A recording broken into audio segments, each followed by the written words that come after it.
Palavra da Verdade, devocional de 26 de maio. Quando não falamos de Deus o que é reto.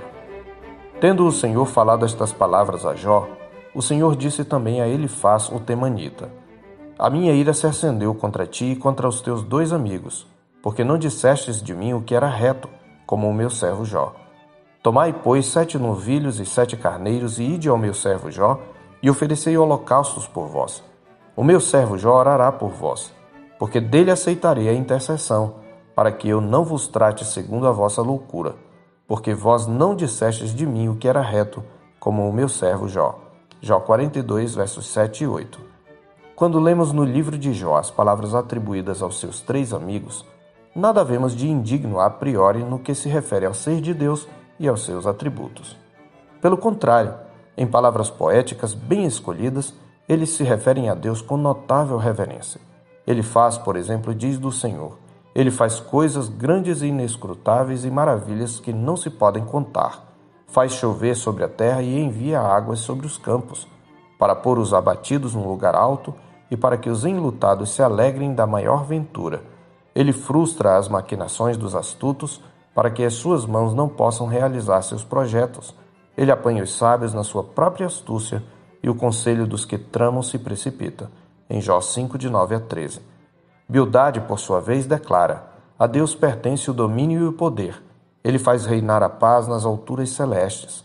Acaso tem número os seus exércitos? E sobre quem não se levanta a sua luz? Em Jó 25, versos 2 e 3. E Zofar testemunha: Porventura desvendarás os arcanos de Deus, ou penetrarás até a perfeição do Todo-Poderoso? Como as alturas dos céus é a sua sabedoria. Que poderás fazer? Mais profunda é ela do que o abismo. Que poderás saber? A sua medida é mais longa do que a terra e mais larga do que o mar. Se ele passa, prende a alguém e chama a juízo, quem o poderá impedir? Porque ele conhece os homens vãos e, sem esforço, vê a iniquidade. Jó 11, de 7 a 11. Não há nada de indigno ou falso nessas palavras. Não obstante, no texto da nossa meditação, o próprio Deus, por 2 vezes, acusa os amigos de Jó, dizendo: Não dissestes de mim o que era reto, como o meu servo Jó. Observe que é o próprio Deus quem acusa. Onde estava, então, o erro deles? Na verdade, os 3 procuraram explicar o sofrimento de Jó a partir de uma teologia da retribuição. Eles chegam basicamente à mesma equivocada conclusão, a de que o sofrimento é sempre consequência direta do pecado daquele que sofre, e a iniquidade é sempre punida neste mundo. Argumentam também que a prosperidade é sempre sinal do favor de Deus e a adversidade sinal do seu desagrado. Assim, eles aplicam de maneira simplista a doutrina da retribuição ao caso de Jó. Elifaz, por exemplo, declara que Jó sofre porque pecou, pois aqueles que pecam são sempre punidos. Bildade, apoiando-se na tradição sapiencial, acusa indiretamente Jó de hipocrisia e o chama à conversão. Se fores puro e reto, certamente logo despertará por ti, exorta ele no capítulo 8, verso 6. Zofar condena Jó por verbosidade, presunção e pecaminosidade, concluindo que Jó está recebendo menos do que merece, como está escrito: Pelo que sabe Deus, exige de ti menos do que merece a tua iniquidade, no capítulo 11, verso 6.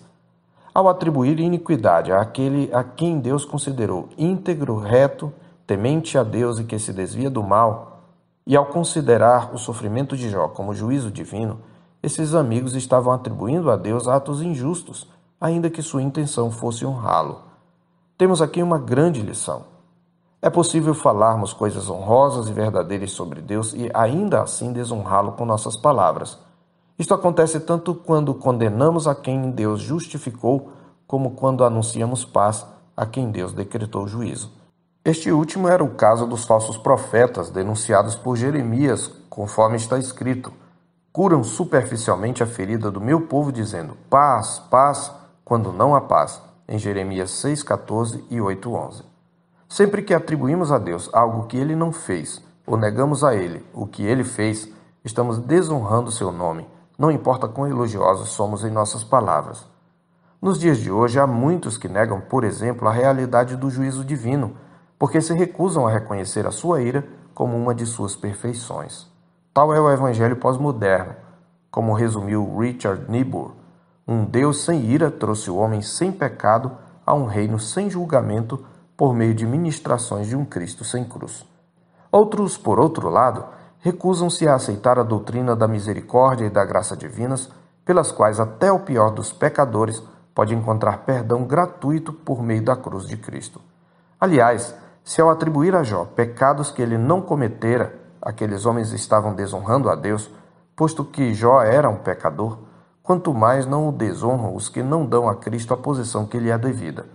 Aos que dizem, por exemplo, crer em Cristo, mas recorrem a outros mediadores, enquanto a Escritura afirma que há um só Deus e um só mediador entre Deus e os homens, Cristo Jesus, homem, em 1 Timóteo 2,5. Assim, não importa o quanto suas palavras acerca de Deus e de Cristo são positivas, aqueles que negam seu caráter único como Senhor, Salvador e Mediador, não falam de Deus o que é reto. Por isso devemos considerar seriamente a advertência da Escritura em 1 de João 5, 10 a 12. Aquele que crê no Filho de Deus tem em si o testemunho.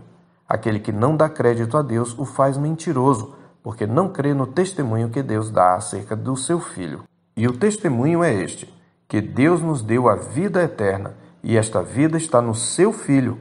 Aquele que tem o Filho tem a vida. Aquele que não tem o Filho de Deus não tem a vida. Eu sou o pastor Marcos Augusto, pastor da Terceira Igreja Presbiteriana de Boa Vista, em Roraima. Tenha um bom dia na paz do Senhor Jesus.